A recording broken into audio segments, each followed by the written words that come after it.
Depuis le 24 février, la Russie de Vladimir Poutine est entrée en guerre contre l'Ukraine après une escalade de tensions. Avant de voir ensemble quelles conséquences sur le monde cette guerre a et peut avoir, remettons un peu de contexte. Pour ce faire, revenons en 1989, quelques mois avant la chute du mur de Berlin. À ce moment-là, les États-Unis promettent verbalement à l'URSS que l'OTAN ne s'étendra pas à l'Est. On avance jusqu'en 1991 et à ce moment-là, la dislocation de l'URSS est en train de s'opérer. Les pays ex-soviétiques prennent chacun leur tour leur indépendance et notamment l'Ukraine. La promesse que les USA avaient faite à l'URSS en 1991 ne sera pas tenue puisque l'OTAN commence son expansion à l'Est à partir de 1999 avec l'adhésion de la Tchéquie, de la Hongrie et de la Pologne. En 1994, via le mémorandum de Budapest sur les garanties de sécurité, l'Ukraine abandonne son arsenal nucléaire et en contrepartie, les États-Unis, le Royaume-Uni et la Russie lui garantissent son intégrité territoriale. La population ukrainienne est majoritairement pro-européenne, essentiellement à l'ouest du pays, mais une autre partie de la population se sent russophile et notamment à l'est du pays. En 2014, le président ukrainien pro-russe Viktor Yanukovych rejette la signature d'un accord de rapprochement avec l'Union européenne, ce qui déclenche le mouvement Euromaïdan, qui le renverse la même année. Par la suite, un nouveau gouvernement pro-européen est élu en Ukraine et rapidement une crise entre les territoires russophones de l'Est et le nouveau gouvernement de Kiev éclate, ce qui entraînera une guerre civile entre Kiev et la région du Donbass. Le 11 mars 2014, la Crimée proclame son indépendance vis-à-vis de l'Ukraine à la suite des événements. Une semaine plus tard, lors d'un référendum contesté, elle est rattachée à la Fédération de Russie. De leur côté, dans la région du Donbass, les républiques populaires de Donetsk et de Louhansk proclament leur indépendance qui ne sera pas reconnue par les États-Unis, la Russie et l'Union européenne. L'Ukraine, quant à elle, considère ces républiques comme des organisations terroristes. Mais le 21 février 2022, Vladimir Poutine reconnaît leur indépendance lors d'une allocution télévisée.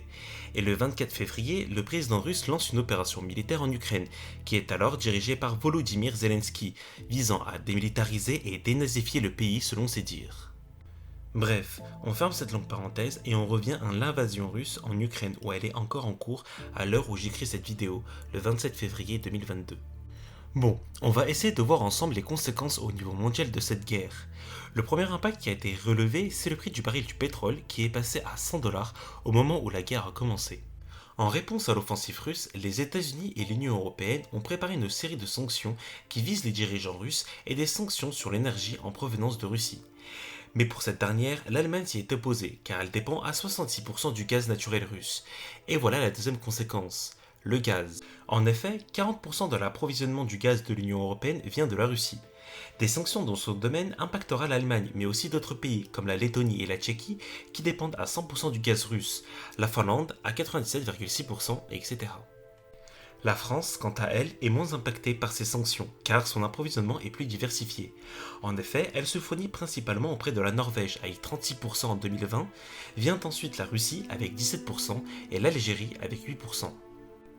Comme vous l'avez remarqué, le gaz russe est essentiel et sanctionner la Russie là-dessus pourrait être lourde de conséquences. Alors il existe d'autres alternatives comme le gaz qatari, mais l'importation serait beaucoup plus chère et le Qatar ne peut pas produire plus. Les bombardements font fuir la population. Et voilà un autre impact, l'immigration. Plus de 50 000 habitants ont dû quitter le pays vers les pays membres de l'Union européenne. La présidente de la Commission européenne, Ursula von der Leyen, a assuré que tous les pays de l'Union étaient prêts à les recevoir. L'offensive russe a été en majorité condamnée à travers le monde, que ce soit par les États-Unis, l'UE, le Japon, etc., reprochant à la Russie de violer la souveraineté d'un pays. Cependant, certains pays comme le Qatar ou l'Arabie Saoudite n'ont pas condamné la Russie et ont appelé à une retenue des deux parties. Alors que pour d'autres pays comme la Syrie qui s'est rangée du côté russe, et cela peut se comprendre. En effet, la Syrie est en proie à une guerre intestine depuis 11 ans, et la Russie y intervient depuis 2015 afin de soutenir le gouvernement. Vous l'aurez compris, la guerre entraînera une conséquence au Moyen-Orient. Les pays cités plus haut se rangent du côté russe ou ne condamnent pas, mais d'autres pays, notamment Israël, allié traditionnel des États-Unis, condamnent l'invasion russe. Cette condamnation est mal perçue par le gouvernement russe qui n'hésite pas à lui répondre qu'elle occupe le plateau du Golan en Syrie depuis 1967, qu'on a vu dans une précédente vidéo. Il est possible de sanctionner la Russie dans d'autres domaines, et notamment dans le secteur financier, en expulsant le pays du programme bancaire SWIFT, programme qui permet de connecter toutes les banques du monde entre elles. Cette expulsion permettrait d'isoler la Russie, car elle ne pourra plus effectuer des transactions. Cependant, cette sanction est à double tranchant, car elle pourrait retomber sur l'Europe, qui ne pourra plus effectuer des transactions avec la Russie. Mais l'expulsion s'applique déjà à certaines banques russes à l'heure où j'écris cette vidéo. Pour conclure, nous avons cité les premières conséquences de la guerre en Ukraine. Bien évidemment, il faudra suivre de très près ce qu'il se passe sur le terrain, puisque les conséquences vont de pair avec la situation. Les conséquences seront très importantes sur l'Ukraine. Sera-t-elle annexée par la Russie? Deviendra-t-elle un État fantoche? Ou est-ce que la Russie subira une déroute comme l'URSS en Afghanistan? Eh bien, seul l'avenir nous le dira.